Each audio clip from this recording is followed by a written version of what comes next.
Girls love Beyonce. Girls love to fuck with your conscience. Girls hate when niggas go.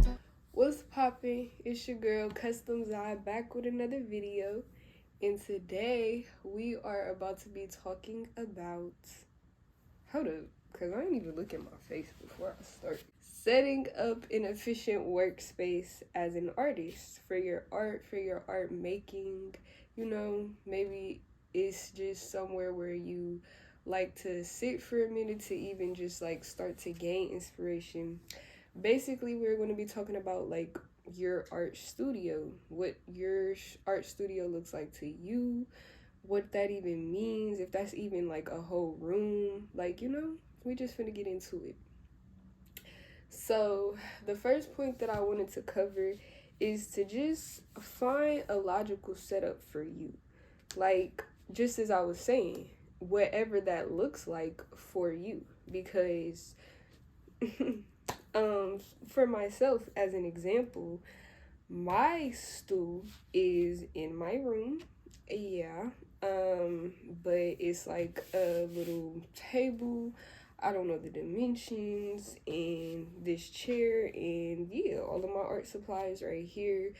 I have like a art bag where I have like hella art bags, but where I keep my main supplies that I like often use, I have the bag and I just keep it like by the table or whatever.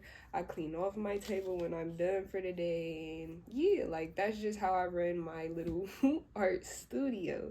I have like a ring light that I use to record everything when I do want to record, or if I just want the light for like extra light directly right here, that's what I do. Music, TV right there. I have a speaker that I keep like in my bathroom, but I could bring that in here. Yeah, so, and then also,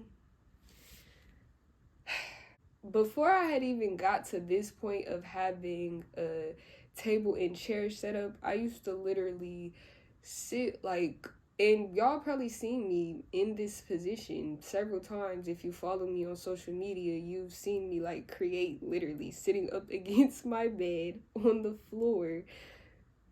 And that's ghetto, because you want to think about like an efficient workspace. So like sitting there, my booty would fall asleep, it would hurt, I wouldn't want to sit there for long periods of time. I would force myself, but that's unhealthy, because over time you're going to notice like health issues. You know, your back, you're only going to get older, so your back is going to begin to show like that you've been sitting against a bed for hours on the floor drawing. And I've made some really good pieces in a very uncomfortable position, and at the time I just ignored it because I'm like, oh my gosh, I'm getting so much good work done, and I feel so like, yeah, but it's not good, because over time that workspace is not going to work for you. So you have to be logical about your setup. Like, you may not have all the space in the world, but you need to be mindful of you, what's going to work for you specifically. So my next point is, well, I guess I could go into the one that kind of relates to this one more. So like, with that being said, sometimes you might have to fake it till you make it. Like I said, my studio is literally in my bedroom. My studio is in my bedroom. Like, I mean, I have a good amount of space in here to where it doesn't like cause me an issue or make me feel like tight or claustrophobic, but some people wouldn't even mind that. But the whole point is that, you know, not everybody has a studio, especially when you're first starting out, like with your art career or whatever. Not everybody has a studio to create like a whole separate room, or maybe even like a whole separate building like that you go to for your like art studio, or maybe like a garage or something. Not everybody has that off rip and just in general. So it's good for you to, you know, understand that a studio is whatever you make it. Like, it could be a patio, a back porch, your closet, you know, like, it's wherever you can create that efficient workspace for you. the most important thing is just being logical about it for yourself, for your situation, what you have going on. Like I said, like, I'm straight with it being in my room. I'm chilling. Like, it's okay. So never just look at other people and be like, oh my gosh, they have a studio. It looks so nice. It looks so big. It's a whole separate room. Or like they have a whole separate building. Like, ask them about it. Ask them how they got in that space, how they got to that point. Because I guarantee you, not everybody starts off with like an efficient workspace. Like, not everybody even understands what that means when they first start like creating art full time or just creating art in general.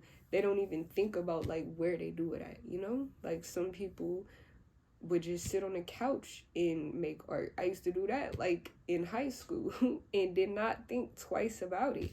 And some people prefer to work like that. They might incorporate like a couch into their studio with like a easel setup.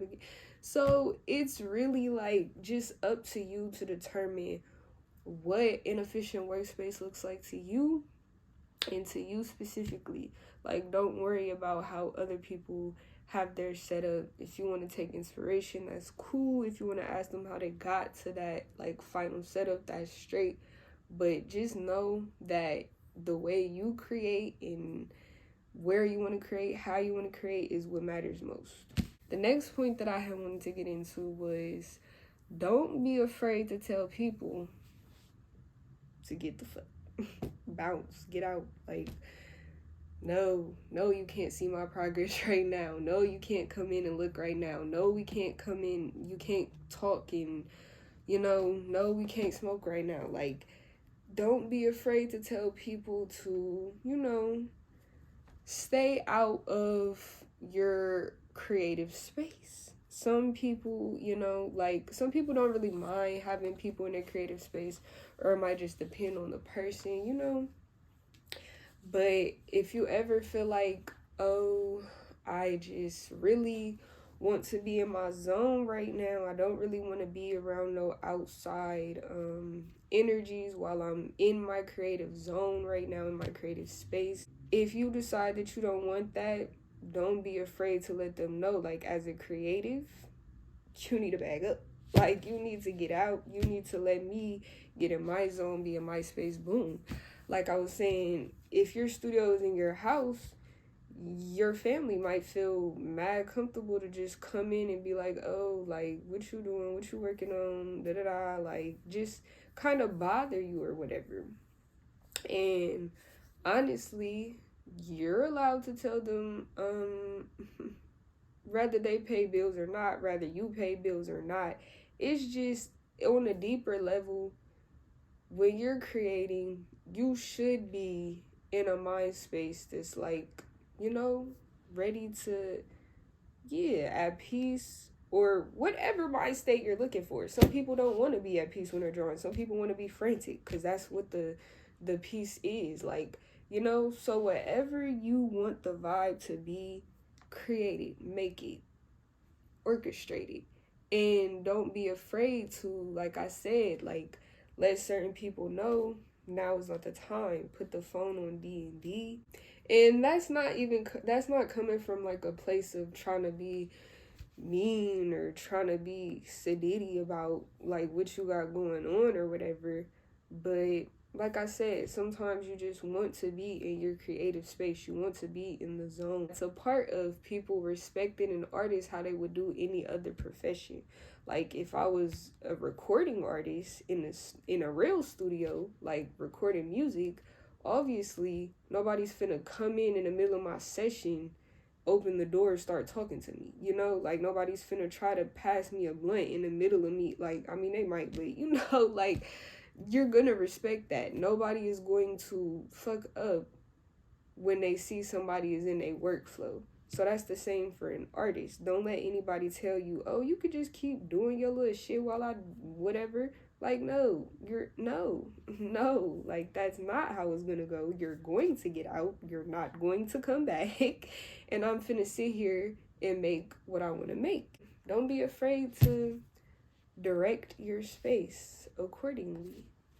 And then the last like major thing I feel like is a part of creating an efficient workspace and flow Just know when to clock out, know when to walk away. Like, often I know as artists we get so like locked in on something, creating something, you're like, oh my gosh, like it's going so good, it might almost be there, or you just want to finish a phase or whatever the case may be. But remember that you are also human. Unfortunately, you are flesh, so you do need to like step away sometimes, step out of the stool, take a break. Like, yeah, even the people that you might have just cussed out to get out of your space, go talk to them for a minute. Like, have a face-to-face conversation for a minute. Like, think about something besides what's in your studio, besides the stuff that you're working on. Think about something else, because I promise you, not only are you going to feel better, like physically coming back to it, but your piece is going to end up looking better because you physically felt better, and then also you took your mind off of it for a minute so you could come back and see like some stuff that you didn't even realize before, because you were so like locked in, not even thinking about like certain things. You might have been locked in on one thing and didn't even realize that like this thing over here needs to be developed in a whole different way. So yeah, like, you just have to step away for a minute, step out of the studio, take a break, take a breather, take a reality check or not, but just look away from what it is that you're working on at the moment and come back and you're gonna feel refreshed. Those are all of my tips for creating an efficient workspace as an artist. I hope this video is not dumb short, but if it is, at least I got to give you like some good little tips or whatever. This is just my take on like an artist studio and like how they work. Hopefully y'all could take something from it. Y'all like this video, subscribe, like, share, comment. Only if you want to though. Can't force you. But anyways, with that being said, I'll see y'all in the next one.